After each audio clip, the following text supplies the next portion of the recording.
श्री दाम नाम के एक भक्त थे, वो बड़े करुणाशील थे, भक्त में करुणा होती, दया होती।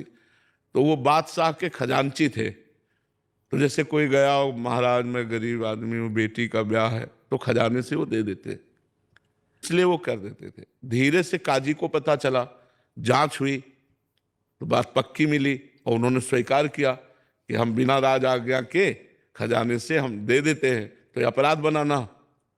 तो उनको राजा ने, बादशाह ने फांसी की सजा सुनाई, तुम्हें फांसी दे दी। और बड़े भक्त, भगवान का भजन करने वाले, बड़े करुणा में, मतलब वो राज आज्ञा में रहते थे लेकिन वो संत थे। वो मुस्कुरा दिए, जब फांसी की आज्ञा हुई तो मुस्कुरा दिए। और उनके आराध्य देव थे महाराष्ट्र में जो विराजमान विट्ठल भगवान है, विट्ठल भगवान आराध्य देव थे। तो कहा जैसी विट्ठल की कृपा। तो उनका तुम्हारी अंतिम इच्छा क्या है? तो उनका एक बार विट्ठल भगवान के सामने से मुझे निकलवा दो। विट्ठल भगवान के सामने गए, कहा आप राजी हो?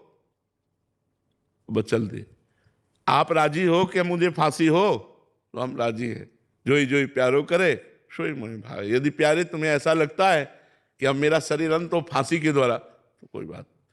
इधर भगवान पहुंचे बादशाह के पास, 15-16 वर्ष की अवस्था। भगवान तो कितना भी, आग को कितना भी छुपा छुपती थोड़ी, कमल नयन, और मुस्कुरा करके सलाम किया, क्योंकि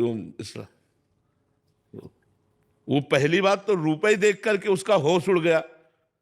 उन्होंने कहा सुनो, हमारे मालिक को तुमने फांसी की सजा सुनाई है खजाने के कारण, और ऐसे पीतांबर से छोड़े वो हीरे।